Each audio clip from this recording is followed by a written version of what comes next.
अस्सलामुअलैकुम, खुश आमदीद। मेरा नाम नाजिश है। मेरे 3 बेटे हैं। बड़ा बेटा दफ्तर में क्लर्क है। इसके बाद वाला अपनी परचून की दुकान चलाता है, जबकि सबसे छोटा बेटा एक प्राइवेट बैंक में जॉब करता है। बड़ा बेटा शादीशुदा है।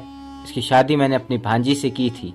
मेरे बड़े बेटे ने पढ़ाई की तरफ इतनी तवज्जो ना दी, इसलिए FA करते ही इसने अपने बाप के दफ्तर में नौकरी कर ली, जबकि मंझले वाले ने अपनी मैट्रिक करके पढ़ाई छोड़ दी और इसने अपने घर के पास ही एक परचून की छोटी सी दुकान खोल ली और इसकी शादी मैंने अपनी देवरानी की बेटी के साथ करा दी।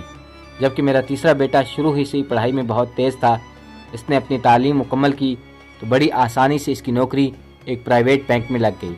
मैंने इसकी शादी के लिए बड़े बड़े ख्वाब देख रखे थे। मेरे बेटे की तनख्वाह भी बहुत अच्छी थी।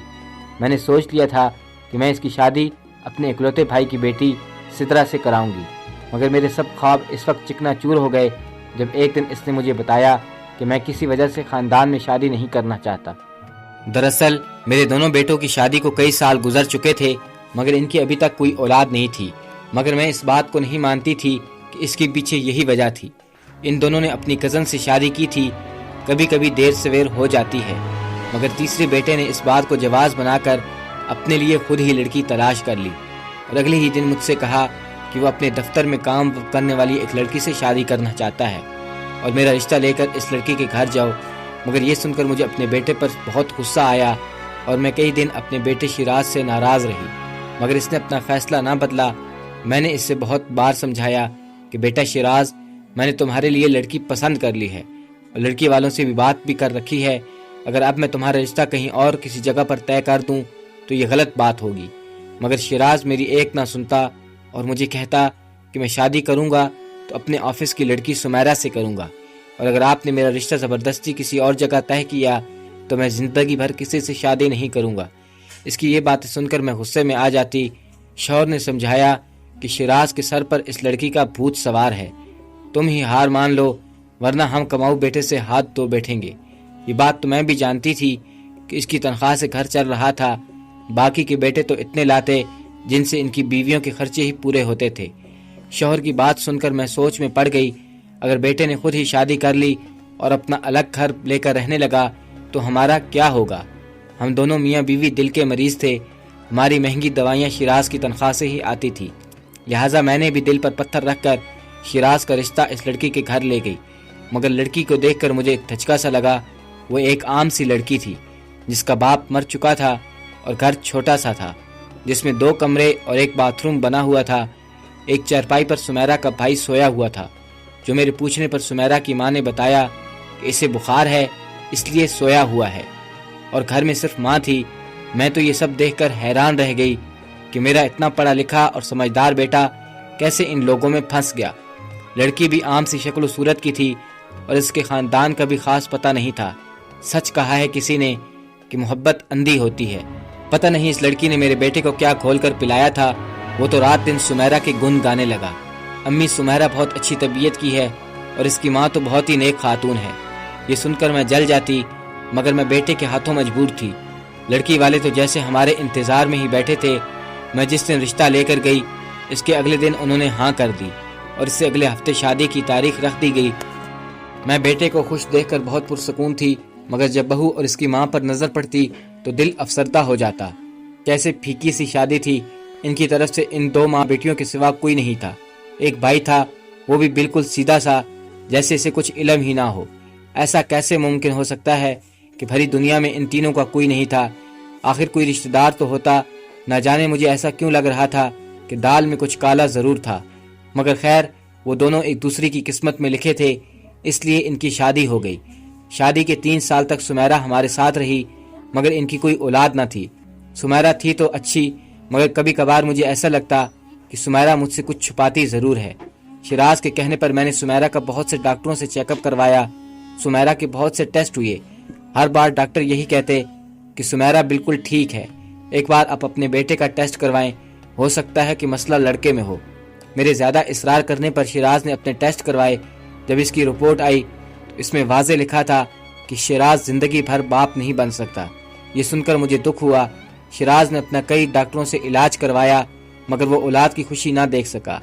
यूं ही दिन गुजरते रहे। फिर एक दिन सुमैरा की माँ बीमार हो गई।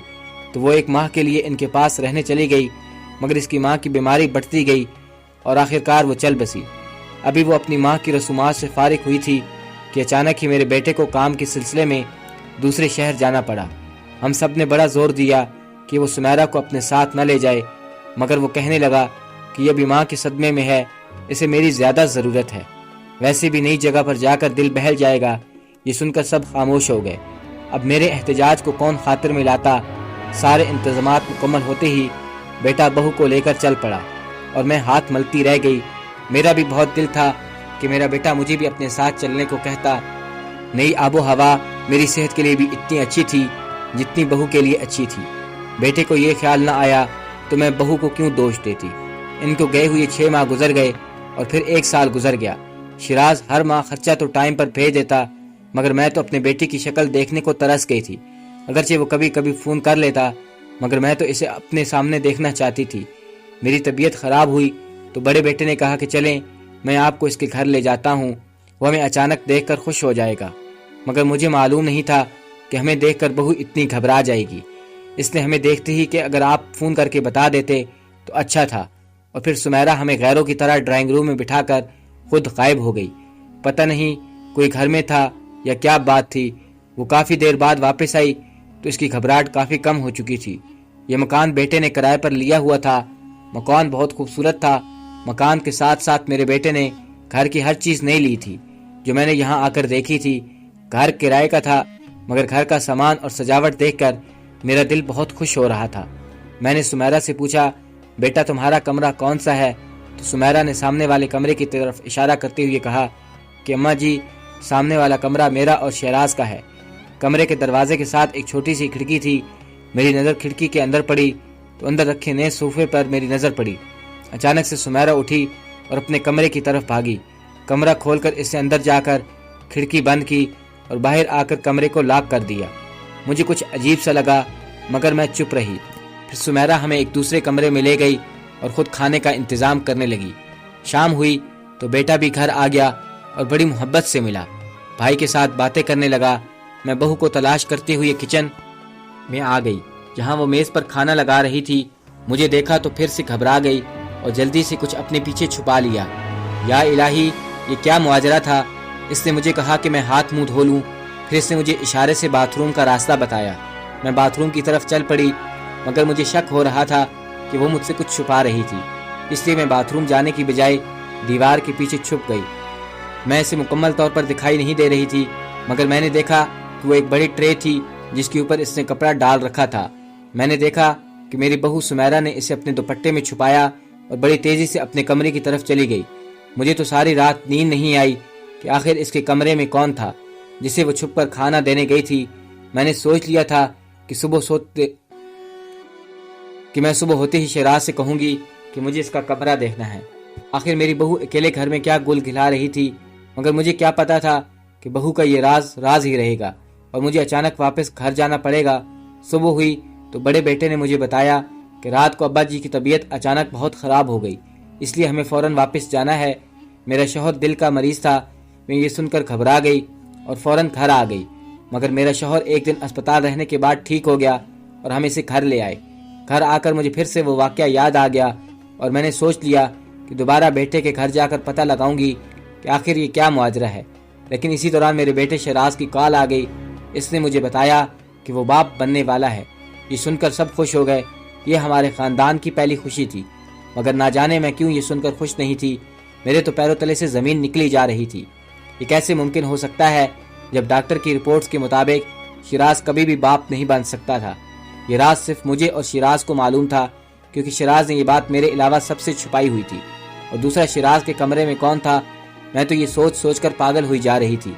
اور اس دن والا واقعہ تو جیسے میرے ذہن سے ہی چپک کر رہ گیا۔ میں نے کئی بار بڑے بیٹے سے کہا کہ مجھے بہو بیٹے سے ملوانے کے لیے لے جاؤ، مگر انہیں کوئی نہ کوئی کام پڑ جاتا اور میری تیاری دھری کی دھری رہ جاتی۔ میں نے کئی بار اپنے بیٹے سے کہا کہ وہ اب بہو کو میرے پاس نہیں آ سکتی، اس لیے تم آ کر مجھے لے جاؤ۔ وہ بھی کہتا تھا آج کل دفتر میں کام بہت زیادہ ہے، مجھے چھٹی نہیں مل رہی، اور میں چپ کر جاتی۔ یوں ہی 8 ماہ گزر گئے۔ آخرکار ایک دن بڑے بیٹے نے کہا کہ وہ اپنے کام سے اسی شہر جا رہا ہے، مجھے شیراز بیٹے کے گھر چھوڑ دے گا، مگر اس نے کہا कि वो मुझे घर के पास छोड़कर अपना काम करने चला जाएगा, क्योंकि इसके पास ज़्यादा वक्त नहीं था। मेरे लिए यही वक्त था कि सुबह सवेरे हम घर से निकले। बेटे ने मुझे भाई के घर के पास छोड़ दिया। मैंने घर की घंटी बजाई। कुछ देर बाद मुझे मेरी बहू की आवाज़ सुनाई दी, जी आपको किसी से मिलना है? अरे बेटा जल्दी से दरवाज़ा खोलो, मैं तुम्हारी सास हूँ। ये सुनकर मेरी बहू कहने लगी, एक मिनट अम्मी जी, मैं दरअसल नहा रही थी, इसलिए मैं कपड़े तब्दील करके दरवाज़ा खोलती हूँ। अब मैं हैरान परेशान अपने बेटे के घर के बाहर खड़ी थी। लो भला ये बहू ने क्या बात कर दी, ज़रूर ये लड़की मुझसे कुछ छुपा रही है। कुछ देर बाद इसने दरवाज़ा खोला तो सब कुछ ठीक ठाक था, मगर इसके चेहरे पर घबराहट थी। मैंने बेटे का पूछा तो कहने लगी वो दफ्तर में है, शाम को ही आएगा। मैं भी इत्मीनान से सोफे पर बैठ गई। मैंने सोच लिया था कि इस बार कुछ ऐसा वैसा दिखाई दिया तो मैं यहाँ से सच जान कर ही जाऊंगी। आज भी बहू ने अपने कमरे को लॉक लगाया हुआ था। मैं जब भी बहू को इसके कमरे में ले जाने की बात करती तो वो इधर उधर की बातें शुरू कर देती और मुझे कमरे में ना ले जाती। बातों बातों में मैंने इसे बताया कि मैं इसकी डिलीवरी तक यहीं रहूंगी तो वो यकदम घबरा गई। इसने बताया कि डिलीवरी में 2 हफ्ते बाकी हैं, तब तक तो मैं थक जाऊंगी, मगर मैंने इसे तसल्ली दी कि मैं ठीक हूँ और बच्चा होने तक मैं कहीं नहीं जा रही। इस बार सुमेरा ने बहुत ही एहतियात की, मगर फिर भी पकड़ी गई। मेरा बेटा आया तो वो मुझे बहुत प्यार से मिला। जब मैंने इसे बताया कि मैं सुमेरा की डिलीवरी तक यहीं रहूंगी तो वो भी थोड़ा सा घबरा गया और कहने लगा, जैसे आपकी मर्जी, मगर अब्बा जी का क्या होगा? मैंने कहा, इन्हें कुछ नहीं होगा, तुम फिक्र मत करो। अब मेरी नज़र मेरी बहू पर थी। सुमेरा रोज़ रात को एक ट्रे लेकर कमरे में चली जाती और अंदर से लॉक लगा देती, मगर मैं ये देखकर हैरान रह गई कि शिराज भी अपने कमरे में नहीं जाता था और वो भी रात दूसरे कमरे में गुजारता था। मैंने खुद अपनी आंखों से सुमेरा को खाना अपने कमरे में ले जाते देखा था और वो हमेशा खाना मेज़ पर लगाने से पहले थोड़ा सा बचा कर रख लेती। एक दिन मैंने सुमेरा से छुपकर अपने बेटे से इस बात का तज़किरा किया कि तुम्हारे कमरे में कौन है और ये कैसे मुमकिन हो सकता है कि तुम बाप बनने वाले हो, जबकि डॉक्टर रिपोर्ट्स के मुताबिक तुम्हें ज़िंदगी भर बे औलाद ही रहोगे। ये सुनकर वो घबरा गया और कहने लगा, अम्मी आप भी फजूल बातों को लेकर बढ़ जाती हैं। फिर अचानक इसके मोबाइल पर घंटी बजी और वो घर से बाहर चला गया। शिराज के जाने के बाद सुमेरा अपने कमरे का पहरा देती थी और रात को अपने कमरे में चली जाती और शिराज दूसरे कमरे में सो जाता। मैं मुंतज़िर थी कब इसकी डिलीवरी का दिन आएगा और मैं इसकी बेहोशी का फ़ायदा उठाकर इसके राज से पर्दा उठा लूँगी। तब मैं अपने बेटे को बताऊँगी कि इसकी मासूम सी बीवी इसकी नाक के नीचे कौन सा गुल खिला रही थी। तभी इसकी डिलीवरी का दिन आ गया। बहू बच्चे को जन्म दे रही थी। पहली औलाद की खुशी में शिराज लेडी डॉक्टर को घर ले आया था। मैंने चुपके से बहू के कमरे की चाबी, जो मेरी बहू हर वक्त अपने दुपट्टे के पल्लू से बांध कर रखती थी, चुरा ली। सुमेरा के कमरे के पास पहुंचकर मैंने लॉक खोला और दरवाज़ा हल्का सा धकेला तो दरवाज़ा खुलता ही चला गया। मैं सामने का मंजर देखकर हैरान रह गई। ऐसे लगा जैसे मेरे जिस्म से जान निकल गई हो, क्योंकि सामने सुमेरा के बेड पर एक गंजा आदमी लेटा हुआ था, जिसे देखते ही मेरे मुंह से एक चीख निकली। मैंने फौरन दरवाजे को लॉक लगाया और घबराकर अपने बेटे की तरफ भागने लगी कि अचानक मेरे कानों में आवाज़ पड़ी, मुबारक हो, बेटा हुआ है। लेडी डॉक्टर ने मुझे देखते ही कहा। मैंने एक नज़र अपनी बहू पर डाली और चिल्लाकर कहा, सच बताओ इस बच्चे का बाप कौन है? वो ये सुनकर घबरा गई। तभी मेरे पीछे से आवाज़ आई, अम्मी जान ये आप क्या कह रही हैं? मैंने पलट कर देखा तो सामने मेरा बेटा खड़ा था। शिराज ये तुम्हारा बेटा नहीं है, तुम्हारे बड़े भाइयों की औलाद नहीं तो तुम कैसे बाप बन गए? ये इस आदमी का बेटा है जिसे तुम्हारी बीवी ने इसी घर में अपने कमरे में छुपा कर रखा है। ये सुनकर मेरे बेटे ने मुझे बेयकीनी से देखा। तभी मैंने इसका हाथ पकड़ा और इसे इसके कमरे में ले गई। वो आदमी अपने बिस्तर में लेटा हुआ था। अम्मी जान आपने हक मेरी मासूम बीवी पर इल्ज़ाम लगाया। ये आदमी जिसे आप हट्टा कट्टा कह रही थी, ये दरअसल सुमेरा का भाई है। हम इसकी माँ के मरने के बाद इसे यहाँ ले आए। इसे ब्लड कैंसर है। हमने इसका बहुत इलाज करवाया, मगर डॉक्टर ने जवाब दे दिया। सुमेरा ने तो कहा था कि इसे अस्पताल ही में रहने देते हैं, मगर मैं खुद इसे लेकर यहाँ आया ताकि इसकी वो खुद अच्छे तरीके से देखभाल करे। और दूसरी बात ये कि वो हमारे कमरे में क्यों है, इसकी वजह ये कि सुमेरा के भाई को यही कमरा पसंद था तो हमने इसे यहीं रखा हुआ है। जब आप आई थी तो सुमेरा ने घबराकर मुझे फ़ोन किया और मैंने ही कमरे को लॉक करने का कहा, तब आपको इस बात का पता ना चले, वरना मुझे डर था कि आप कभी भी यहाँ से नहीं रहने देंगी। और आप जो इस दिन पूछ रही थी कि बच्चा कैसे होगा, ये बात सच है कि डॉक्टर की रिपोर्ट के मुताबिक मैं कभी भी बाप नहीं बन सकता था, मगर एक दिन अचानक अल्लाह ने मुझे खुशखबरी दे दी। अम्मी مجھے میرے اللہ پاک پر پورے یقین تھا کہ وہ مجھے اپنی نعمت سے نوازے گا۔ یہ سن کر میں بہت شرمندہ ہو گئی اور اپنے بہو کے پاس جانے لگی جس نے اتنی بڑی خوشخبری دی تھی۔ میں نے اپنی بہو سے جا کر معاذت کی اور بچے کو اٹھا کر اپنے سینے سے لگا لیا۔ ابھی اس بات کو کچھ ہی دن گزرے تھے کہ سمیرہ کا بھائی فوت ہو گیا۔ شاید اس کا وقت آ چکا تھا۔ میرے بیٹا نے سمیرہ کے بھائی کے علاج میں کوئی کسر نہیں چھوڑی۔ آج بھی یہی سوچتی ہوں کہ شاید یہی نیکی تھی جس کے بدلے اللہ نے اسے اولاد سے نوازا تھا۔ اس بات کو 2 سال گزر گئے۔ اب ہم سب ہنسی خوشی زندگی گزار رہے ہیں۔